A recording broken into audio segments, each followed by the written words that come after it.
Jiro was a seemingly average boy living in modern-day Japan. But one day he realized that he could talk to animals, and the world was never the same again. He used to get into fights with the other boys who used to bully him in primary school, claiming that he is some sort of a freak, but Jiro was not one to back down, and would end up fighting them every other day. One day he came back from another fight at the school and sat beside his family dog Nachai, who asks him kindly whether he ended up fighting again. And Jiro replies that the boys at school call him a freak, so he has no other choice but to fight. Nachai talks to him in a calm voice, claiming that he shouldn't take their words to heart, as one day he would realize how incredible the power that he possesses is. Several years pass by and Jiro is a young strapping man now. But one thing hasn't changed at all: his ability to get into fights for absolutely no reason. He walks up to 3 high school punks beneath a bridge who warn him that their senpai is the head of the Demon League.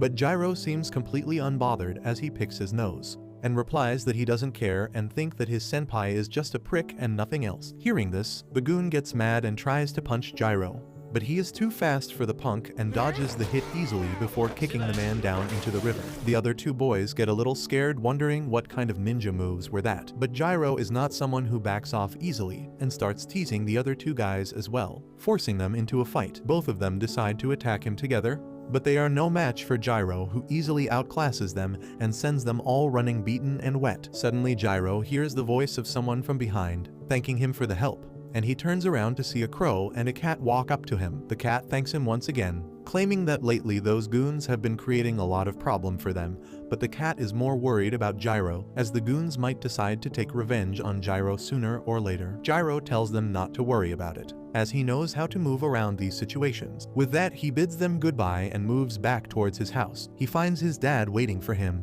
and immediately figures out that Jiro got into a fight once again. He starts shouting at him, claiming that he didn't teach him the art of being a ninja just so that he could act like a worthless punk and beat people up. Jiro gets mad and snaps back, claiming that no one cares about ninjas anymore and they are just a waste of time. This makes his dad mad, and he shoots some throwing spikes at him in anger, which Jiro quickly dodges. His father takes out a katana and tells him that this is a family heirloom which has been passed down their bloodline from the Edo period, when their family received it from the shogun himself for bravery on the battlefield. He tells Jiro to act like an adult, as he is the one who would carry forward their family line. But Jiro smirks at his dad, claiming that the sword must be a harmless fake and nothing else. This pisses his dad off, and he unsheathes the blade, ready to show his son how real the sword is, while Jiro runs around and begs for forgiveness. After all was said and done, the dad forces Jiro to clean everything up and tells him that he is going to the town association meeting and won't be back till late at night, so he should lock up before sleeping. Jiro murmurs that he is not a child when suddenly the crow from earlier reappears and shouts at Jiro that they have an emergency. He claims that a cat in the woods seems to be in terrible condition and quickly leads Jiro through the forest, where he finds the cat laying on the soil in a puddle of blood. Jiro realizes that the cat is still alive somehow and wonders what might have resulted in this. He calls onto the cat, trying to make sure that it's still alive, and suddenly something happens inside the soul of the cat, as it seems like a demonic being just woke up. Jiro takes the cat back home and patches it up enough that it regains its strength slowly and finally opens his eyes. Jiro enters the room with some cat food and notices that the cat seems to have passed the most dangerous stage and should be fine now. He asks the cat what his name is, claiming that even stray animals have their own names, and the cat replies sarcastically that even if he told him his name, the humans are too stupid to understand any other language. Unbeknownst to him, Jiro is capable of understanding animal speech, and this freaks the cat out, and it hides beneath the bed, refusing to come out. Jiro tries to coax the cat out, claiming that he knows that the cat might be a little surprised, but he shouldn't be worried as Jiro is completely harmless. The cat feels for any sort of spectral energy but can't feel any, which means that Jiro is just a normal human. But he can't understand how the hell can he understand animal tongue. Jiro finally decides to try some other way out and brings out his secret weapon, which is kitty treats. It doesn't take long for the cat to come out and start chowing down on the meal, while Jiro sits beside him, pleased with himself. After finishing the meal, the cat looks at Jiro, claiming that he is not a cat, but an immortal named Reigo. People also call them a mononoke. Jiro is confused. What the hell is the cat talking about? But Reigo explains that Mononokes are magical beings that can take the shape of a human or an animal at will, and most of the humans have no idea about it. Some of them live amongst humans, while others prefer living in solitudes in the mountains or the woods. Jiro asks how he got injured, and Reigo replies that he was attacked by another Mononoke. Jiro asks how did that happen, and Reigo replies that he doesn't have a good idea. He just knows that he was in a deep sleep for a long time, and he was woken up from his slumber and found himself completely surrounded. They wanted his assistance, but Reigo declined, so they ganged up on him and beat him to an inch of his life. Jiro asks why did he not help them, since they were also Mononokes, but Reigo replies that he hates creatures like that, parasites that hide their weakness by hiding behind someone stronger. That strikes a chord with Jiro, while Reigo claims that he probably doesn't even believe him, so it doesn't matter. Jiro accepts that right now none of this makes any sense to him. But that doesn't mean that he won't believe Reigo. He claims that he can talk to animals, which is already weird enough, so he doesn't have to believe in something as weird as a Mononoke. Later that evening, Jiro gives Reigo a good shower to make sure that he is clean, and notices that Reigo's wounds have already healed completely. He claims that now he believes that he is definitely not an ordinary cat, because earlier he just thought that the cat was just spouting nonsense as many people do when they are dying. He claims that Reigo reminds him of his old dog Nachai, even though they are complete opposite in personality, as Nachai was a really good dog. He claims that back then, he would get bullied often and would come back home with scrapes and cuts. Nachai would ask him to help her take a bath, and while doing that, Jiro would forget about everything that happened during the day and get relaxed again. Later that night, Jiro goes to bed, and around midnight, Reigo gets up on the window and says his goodbye to Jiro, claiming that he owes him for saving his life. But right now, he needs to leave. Reigo jumps down the window and realizes that even though his wounds have been healed, he is still not at the same strength as before. Before he could walk away though, Jiro appears behind him yawning, asking where is Reigo going. This scares the daylights out of Reigo, who asks how the hell could he get down so quickly. Jiro doesn't really care to answer though, and asks where does Reigo think he is going in that condition. Reigo claims that it's none of his business, and Jiro replies that he is the one who saved him. Reigo replies he never asked to be saved. Jiro did everything of his own accord, and besides, he wouldn't have minded dying back there in the forest. Jiro asks why he says so, and Reigo again replies that it's none of Jiro's business. Jiro gets mad and claims that he won't let Reigo go till he gets an answer. But this pisses Reigo off, who turns around bursting with demonic energy as he tells Jiro to shut the hell up and go back to sleep before he turns his windpipe into a personal scratching post. He tells Jiro that he shouldn't forget that he is a Mononoke, a human-eating specter, so it would be best that he gets away from him as soon as possible. Jiro is shocked to hear that, and just then another voice interrupts them. Jiro turns around and spots a huge man standing in the yard alongside them. Reigo realizes that he missed his opportunity to run away, while Jiro turns around to face the huge man and asks whether he likes to enter other people's houses uninvited. The man claims that Jiro should shut his mouth as he is going to be devoured soon enough. With that, he turns his arm into a demonic arm and tries to snap Jiro in half.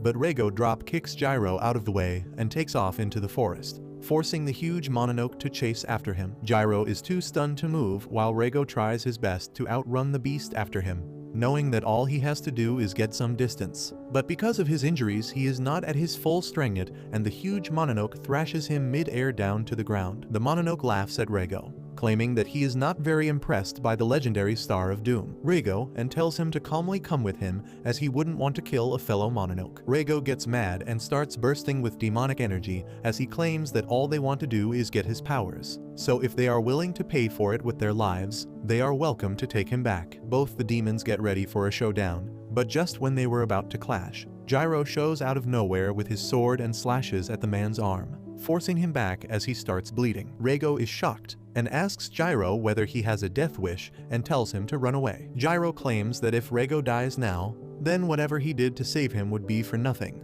and he won't let that happen. Reigo angrily tells him to get away as this is not a street scuffle between boys, but it's too late now. The giant demon gets mad and transforms into a weird Bigfoot-looking monster. The huge monster is amazed that Jiro doesn't seem to be fazed by his huge size or the fact that he is a human-eating demon, so he attacks Jiro outright to see what he can do. Reigo thinks that Jiro is done for, but to his surprise, Jiro manages to escape and appears behind him with a sword. What Jiro didn't expect was the monster to be so fast, as he appeared behind Jiro mid-air and stabbed him with his finger, making a shish kebab out of him. Jiro starts spouting blood, but still he tries to swing his sword, but the monster is too quick and dodges it again. Jiro falls to the ground in a pool of his own blood, and the life starts to drain out of his eyes. Reigo walks up to him completely stunned, thinking about how weird of a human Jiro was. He saved a Mononoke for no reason, and was willing to give his life away to save a beast who would eat him the moment he gets a chance. The Bigfoot monster laughs at Jiro and tells Reigo that he must haven't eaten food for a while and must be hungry, so he should eat the human and get back his strength so they could have a better fight. Reigo turns around with anger in his eyes and tells the Mononoke to shut his trap, claiming that he is going to die soon. With that, he thinks about how he can eat Jiro and get back to full strength, but he won't do it, not after what he has done for a Mononoke. Instead, Reigo collects all of his spectral power and dumps it into Jiro, sacrificing his own form to save Jiro's life. The monster is horrified as he screams at Reigo, asking how could he give away his powers to a human. But Reigo tells him to shut up and Jiro stands up once again. He has no idea what the hell is happening. But Reigo tells him to focus on the fight right now. He dodges the monster's continuous attacks while Reigo tells him to get ready to attack. Jiro claims that there is no way he could do anything to that monster. But Reigo tells him not to worry and just punch the Mononoke at the right moment. Jiro believes in him and matches the timing perfectly. With Reigo's powers, he completely obliterates the monster, tearing him in 2 pieces and killing him. Before he could understand what has happened to him though, a woman pulls a knife on him and tells him not to move. Suddenly, a guy appears smoking a cig and tells him not to worry as they are not Mononokes, but just your average civil servants from the Department of Espionage. He claims that they are taking Jiro into custody, but Jiro tries to talk back and immediately gets hit on the back of the head by the woman, knocking him out cold. The soldiers that are dressed up like stormtroopers start bickering amongst themselves about who will handle Jiro's unconscious body as they are scared of him.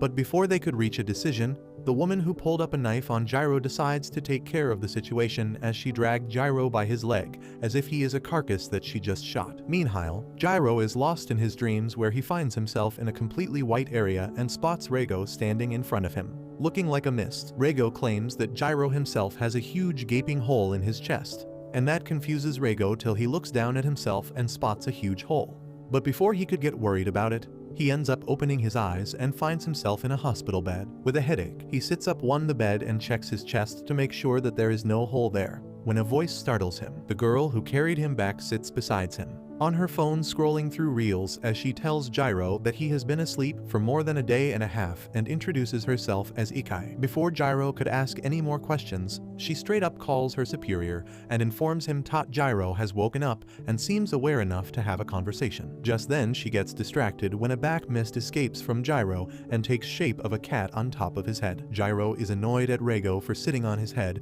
and the two start bickering all over again, while the girl tries to calm both of them down, claiming that this is a hospital. A little while later, the senior enters the hospital room and finally manages to calm both of them down, before telling Jiro that he is one tough boy, as any normal man wouldn't have been able to survive what he has gone through. With that, he turns towards Reigo, who looks like a dark spirit, and asks how is he feeling. But Reigo is much more skeptical about these people, and tells the man to mind his own business if he cares for his own life. The man realizes that Reigo is much more careful than he anticipated and doesn't trust him. But at the same time, he doesn't seem to mean any true harm either. To gain their trust, the man decides to do a round of formal introductions and introduces himself as Shiba from the Bureau of Espionage. Jiro butts in, claiming that he knows who he is working for, as he said that already before. What Jiro wants to know right now is why they were taken in by them. Shiba is surprised that Jiro remembers all that even after being bonked on the head. He turns towards him and asks whether he knows anything about a group called Oniwaban. Jiro raises an eyebrow as he has heard his dad talk about them, and replies that he knows that they existed during the Edo shogunate and were undercover agents selected by the shogun himself. Shiba is honestly surprised that Jiro knows all that, and replies that their job didn't end with the Edo period. In fact, they were carried forward through time, even to this modern day where they are known as the Bureau of Espionage. He claims that finding intelligence and counterintelligence in their own country and outside the country is their bread and butter, and moreover, their job is also to find and destroy the Mononoke. He continues that Mononokes rarely create any big incidents, and big incidents are generally caused by humans themselves, so most of the time their job revolves around guarding VIPs and investigating dangerous organizations. Shiba claims that his particular department focuses on the Mononokes, which means that usually he doesn't have to do much, but recently their facility was attacked by a gang of Mononokes, while the very Rego that was inside Jiro's body now was in the facility, sealed up. Jiro realizes that this is what Rego meant when he claimed that he was in a deep slumber and was woken up abruptly. With that, Shiba claims that it's his turn now to ask the questions and asks how exactly did Jiro end up with Rego inside of him. Jiro tells them the entire story, and the girl Ikai is beyond shocked. She asks how stupid can Jiro be for putting his nose in a business that doesn't concern him, and then even trying to save a Mononoke no less. Jiro snaps back, telling her to shut her mouth, as she wasn't there and doesn't know the situation. Shiba breaks their fight and tells Jiro that he might know this already, but Rego's fusion with him might be permanent and there might be no way to revert them to their normal state, but at the same time they must try to see what they can do and gain more information. Moreover, they know that the gang of Mononokes want Rego, but they don't know why exactly. So the Bureau will be taking Jiro under their protection for the time being. Jiro doesn't like the sound of that, but Shiba claims that he doesn't really have much of a choice as a missing persons complaint has already been registered for him. He claims that Jiro will be shifted to a different facility the next day and warns that the hospital has multiple guards, so trying to escape would be completely useless. Jiro sits inside his hospital room all alone, bored out of his mind, thinking whether he will always be stuck in solitary confinement like this. Rego laughs, claiming that he warned Jiro not to get involved, but he didn't listen. He claims that the Bureau is the one who sealed him away, so they are not going to treat Jiro like a human, and moreover the Mononokes who wanted to use Rego's powers are still out there, and they won't sit with their hands tied and will surely try to get to Jiro. Before Rego could even finish though, Jiro starts throwing a tantrum and gets up from the bed telling Rego to be ready as they are breaking out of here. He claims that he is not going to sit and let someone else dictate what he can and can't do. Rego claims that there are guards waiting outside the room, and he is not going to help Jiro get out of another mess that he creates. Jiro claims that he will manage everything by himself and looks at the crows sitting outside the window. Outside the room, 2 special agents are posted to keep an eye on everything, when suddenly they overhear a bunch of ruckus coming from inside. So they open the door only to get attacked by a bunch of crows at Jiro's command. Jiro runs out past them and escapes out of the hospital to his freedom. By the time sun was setting, he was on a bridge a little distance away from the hospital, thanking the crows for their help and hands over a plastic bag of snacks in return for their help. With that, Jiro returns back to his home to find his dad, but his dad ends up finding him instead right outside his home. Jiro tries to come up with an excuse, but his dad doesn't respond and tells him to follow. Jiro walks behind his dad, who leads him to an empty ground, and when Jiro asks why the hell did he bring him here, he receives a punch to his face, which sends him flying to the ground. Jiro apologizes for being missing for 2 days, but his father claims that Shiba has told him everything, and how he was taken by the Bureau of Espionage. He claims that he can't believe his own son is merged up with a Mononoke. Jiro is surprised and asks how the hell does he know all this, and his father replies that he knows everything because he himself was a member of the Bureau of Espionage once. Suddenly Rego comes outside of Jiro in his spectral form, claiming that he did feel weird about the old man and his deadly intent, and now he knows why he felt like that. The old man replies that he is not going to let the Bureau or a Mononoke exploit him, so instead he is going to kill Jiro and Rego before taking his own life as well. With that, he starts powering up while Jiro has no idea what to do. His father explodes into motion and tries to land an axe kick, but Jiro dodges away. It was not enough though, as the old man closes the distance before Jiro could ever react and lands a combo of punches that Jiro is not able to block. He falls to the ground again, bleeding from his mouth and breathing hard, while the old man claims that he was able to teach Jiro enough for self-defense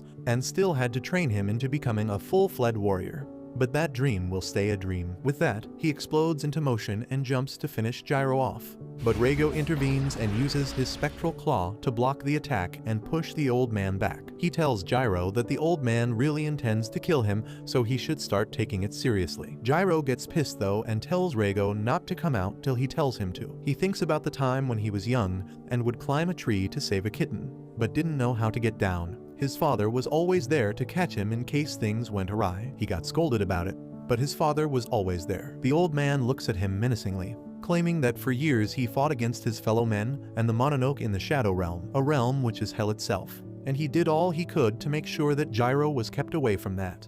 But now he has spilled water all over his plan by meddling into things that he shouldn't have. Jiro smiles, claiming that he has no regret and promises to get out of this situation on his own. The old man gets pissed and rushes at him to land a punch, but instead of dodging, he headbutts the punch to try and slow down the momentum.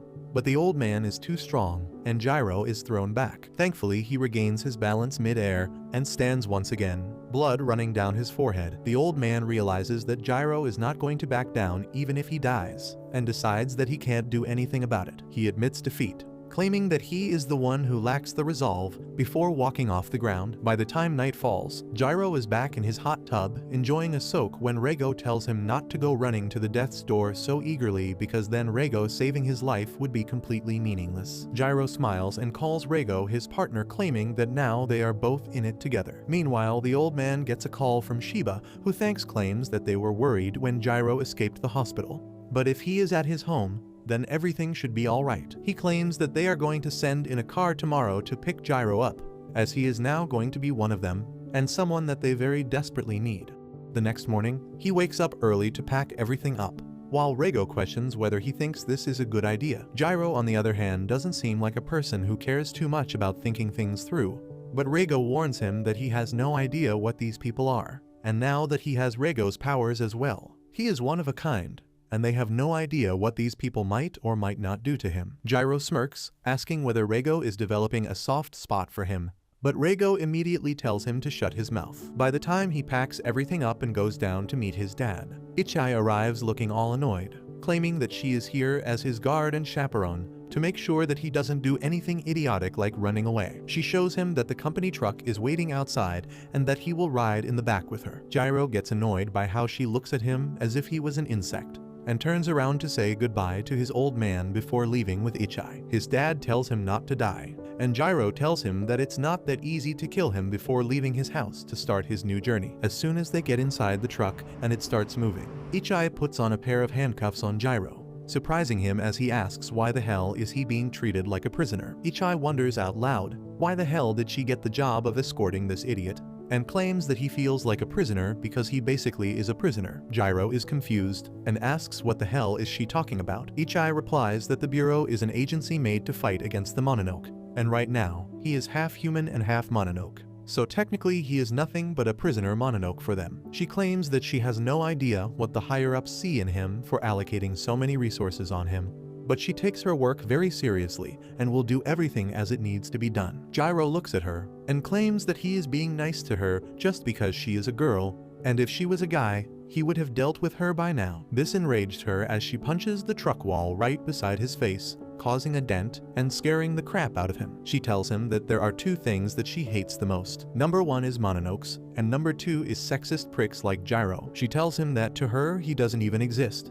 so it would be better for him to shut his dumb ass up so she could do her work in peace. Just then Reigo appears besides Jiro, telling the girl to shut her trap, as he was trying to nap, but clearly the two of them are not going to let him have any sleep. He looks at the girl, claiming that the Bureau must be really short-handed if they sent just one girl to guard them. Ichai looks at him with disgust and tells him that she doesn't talk to dirty Mononokes, but Reigo continues, claiming that she has other issues to deal with right now. Meanwhile, the two drivers that were driving the truck start getting into an area which seems to be covered with thick fog. One of them wonders why there's so much mist here, but the driver claims that they are heading towards a mountain, and the mist must be coming from there. Suddenly, the driver spots someone standing in the fog in the middle of the road. He turns around to tell the other guy beside him, but the moment he turns his head, he sees that a man with some weird glasses has taken off the head from the body of his friend. Inside the back of the truck, they suddenly hear a scream and a loud jolt that completely sends them sprawling as the lights start flickering. Ichai realizes that something has gone horribly wrong. She gets up and tells Jiro to stay inside the truck while she goes out to investigate,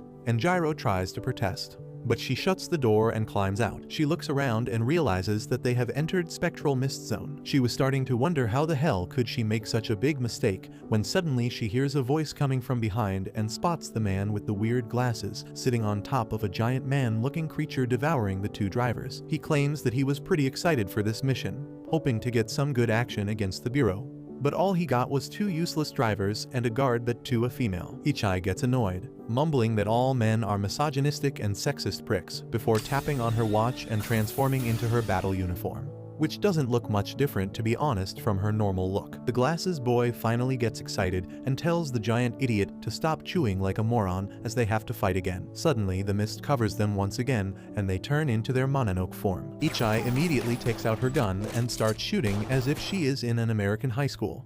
But the giant doesn't seem to be affected in the least, as he simply blocks everything off with his arms. Meanwhile, the other guy uses the distraction and attacks her from behind. She manages to dodge it, but is thrown towards the giant, so she quickly takes her knife out and stabs it in the giant's fist, barely saving herself while trying to slash him as well. She lands back on her feet and realizes that this isn't going to be easy, as she is against two Mononokes and both seem to have their own special abilities. She realizes that the giant is an idiot and doesn't really use his brain, but he is hard as a rock. Meanwhile, the thinner one is the brains of this operation. While she was thinking all this though, the thinner Mononoke appears behind her and punches her straight into the truck. Inside, Jiro feels the thud of Ichai hitting against the truck and wonders what's going on outside. Reigo claims that they are being attacked by Mononoke. He continues that while Jiro was yapping with that girl, Reigo sensed that they have entered a spectral zone. Jiro has no idea what is he talking about. He makes it easier for Jiro and tells him that the spectral zone is basically an area which is separated from the human dimension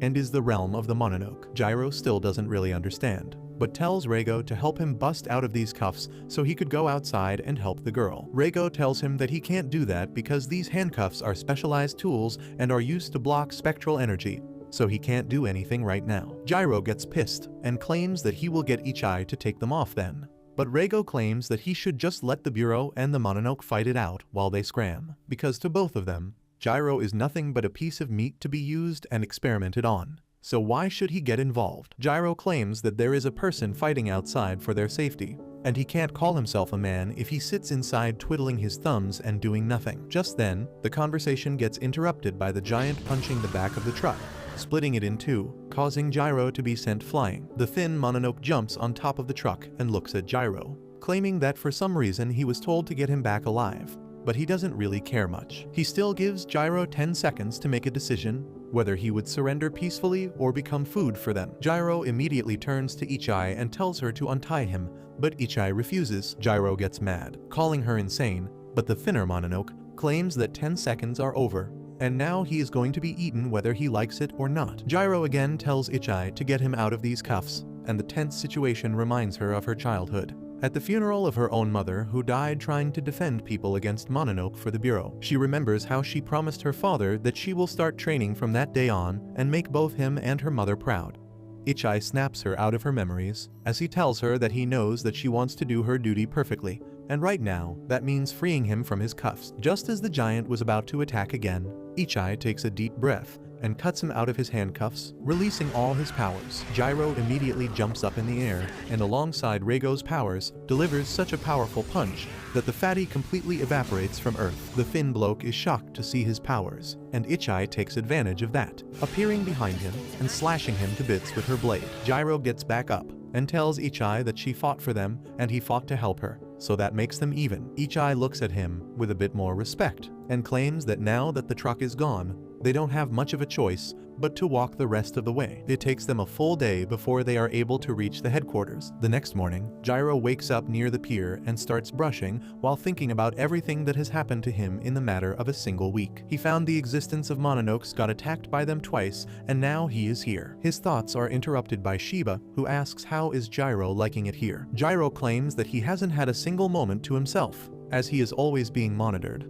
But Shiba claims that it was for the safety of himself and the organization. He claims that this is the headquarters for the second squad, in which he will also start working as an agent, and their group is going to be called Black Torch. Jiro isn't much interested in all this, and Shiba wonders how to get him to work with them as a team. Suddenly, a car pulls up and a young woman walks out of it, bidding them good morning. Shiba introduces her as the assistant chief named Hana, and alongside that another desperate young man roughly Jiro's age also comes out of the car, simping for Hana and talking about how amazing she is. Shiba claims that the dispo is named Ray. He is also a rookie who is joining them, but he hails from a notable spy family just like Ichai. Jiro immediately doesn't like the look of him. Once inside the warehouse, Ray approaches Ichai and calls her beautiful, which makes her blush, while he looks at Jiro with disgust, asking how the hell did a no one like him get in his unit. Jiro gets up and things were starting to heat up, when Shiba tells them that this is the perfect time and organizes a fight between them. They move outside of the warehouse and get ready for a showdown to prove who is the real man of the group. Reigo suddenly appears behind him, yawning,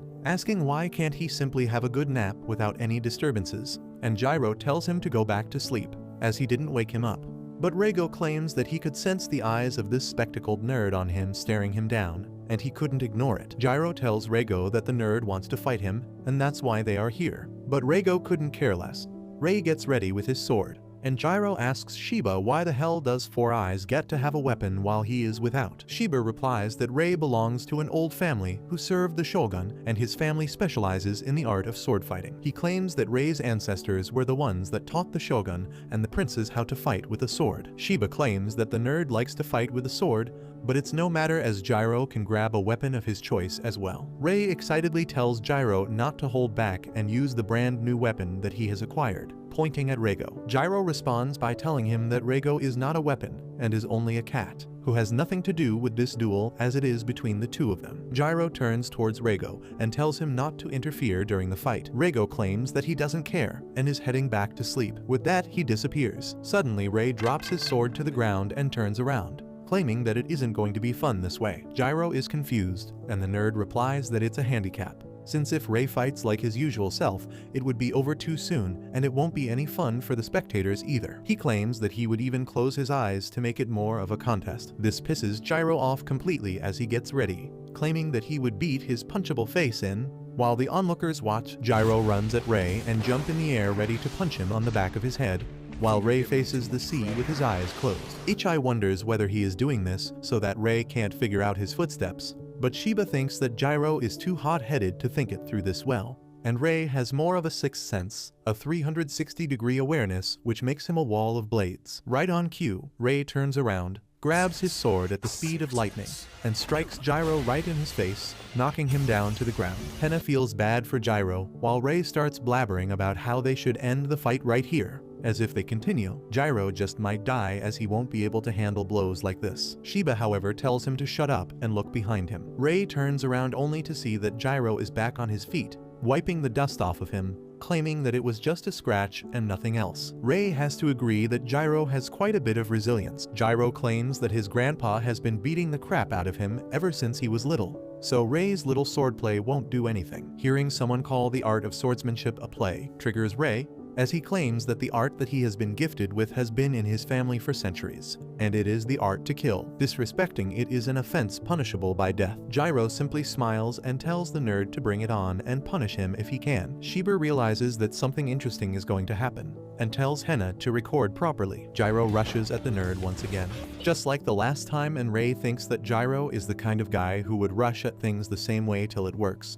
But that won't be helpful against him. Rei decides to finish it all with one powerful slash. But to his surprise, the moment he slashes at Jiro, his sword breaks into two, and he is met with a powerful punch to the face which knocks him to the dirt as blood spurts out of his mouth. He thinks about how this could have happened, and realizes that Jiro was aiming for his sword to begin with. The first time when he got hit, he mapped the attack, and when he tried the same thing the second time, Jiro was able to time a counter perfectly. Jiro laughs and claims that now they are both at equal points, but he doesn't have the crutch that he used to call his sword anymore. Jiro asks whether he would like to admit defeat, but the nerd is tougher than he looks as he wipes himself and puts his glasses back on before running at him for another clash. They both start whipping each other, throwing punches after punches, hitting each other's in the face multiple times, and soon both of them get knocked out. A little while later, the nerd wakes up and finds Jiro sitting on the ground nearby. Jiro tells the nerd that he just woke up a couple minutes ago, which means that the fight was a draw.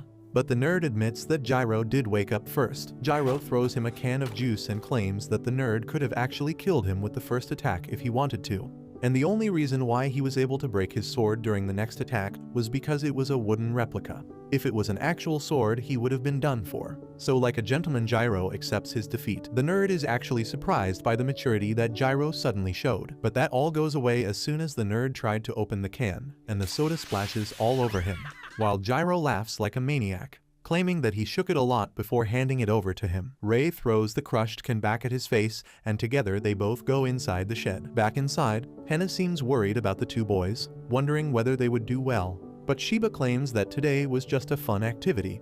The real test will begin tomorrow on the field. Hena is surprised, claiming that the two boys are still complete rookies. But Shiba claims that live missions are the best sort of training for anyone. The very next morning, Jiro, Ichai and Rei get suited up for their first mission as a team, and Hena can't contain her excitement as Shiba briefs them. He tells them to hold the button on their left wrist, and immediately the suit transforms into their everyday clothes so that they can blend in with the public. Shiba then tells Jiro to double tap the button, and the moment he does that, he turns completely invisible to others. Shiba claims that the invisible mode is still a new addition and should be used sparingly as it has some negative effect on other gear. He tells them that they will learn the rest while using them and loads them up in a car before leading them to a shrine. Jiro wonders what the hell are they doing at a shrine, but Shiba claims that the shrine is one of the hidden locations of the Bureau, and they are here for some things. On the way, Jiro notices a guy in a hoodie eating a chocolate bar as if he is an animal. But he ignores the man and moves on. Shiba comes across one of the agents and starts begging him to let them use the facility. The agent is a little hesitant, claiming that Special Operation Division 1 team is supposed to come today and nothing good ever comes out when two teams collide. Shiba claims that they would be out before the first division comes. Jiro asks Ichai what the hell is the first division team, and she replies that it's basically the Bureau's best operatives. They have the most manpower and the agents are all cream of the crop, which is basically the opposite of their Division 2 team. Shiba takes them inside and through hidden staircase, leads them to an underground chamber below. He turns around and asks Rego if he will be okay, and Rego immediately appears and tells Shiba that to shut his trap up. Shiba laughs and opens a vault before revealing that this is the place where Rego was sealed. Jiro spots a huge rock in the middle of the room, and Shiba explains that this is one of the few sanctums with these special rocks that subdue spectral energy, leaving the Mononoke completely defenseless. With that, he claims that he is taking Ichai with him to question some people above, and Rei and Jiro should ask Rego about the day he was sealed. With that, Shiba leaves, and Rego tells Jiro that he has no idea what happened the day he was sealed as he doesn't remember anything. Jiro tells him to stop joking as there is no way he would not remember something that important, but Rego angrily replies that he doesn't need to lie about it. He simply doesn't remember anything. Before Jiro could argue, Rei claims that amnesia is not far-fetched in cases like these, so most likely Rego is telling the truth. He claims that Rego must have been transferred into a special rock like this, which is basically hell for Mononoke, and no one comes out of this unscathed. Rego must have been lucky that he only got some amnesia. With that, he turns towards Rego and asks what happened the day when he woke up from his slumber. Rego replies that he woke up surrounded by a bunch of Mononoke in this chamber, and they shoved a tablet in his face through which a man talked to him, and claimed that he wants Rego to lend them his power so that they could eliminate the humans. Rego wasn't interested though, so he managed to fool them all and run out of there before anyone could do anything. Jiro thinks that the only way to sort all of this out is to beat the crap out of all the enemies that come in his way. While Rei shouts at him and calls him an idiot for thinking that way, suddenly they are interrupted by the same man with a hoodie that Jiro saw earlier. He drops his chocolate and suddenly appears between Jiro and Rei while talking to Rego. Both Jiro and Rei react with a punch, but the guy is too fast and he disappears and appears in front of them again. Rego tells Jiro that he needs to be careful with this one, but Jiro is excited to fight as both him and Rei transform into their suits, wondering what kind of a mission would this turn out to be. But that's where this video ends. Remember to like and subscribe to the channel. Thanks for watching, and I'll see you next time.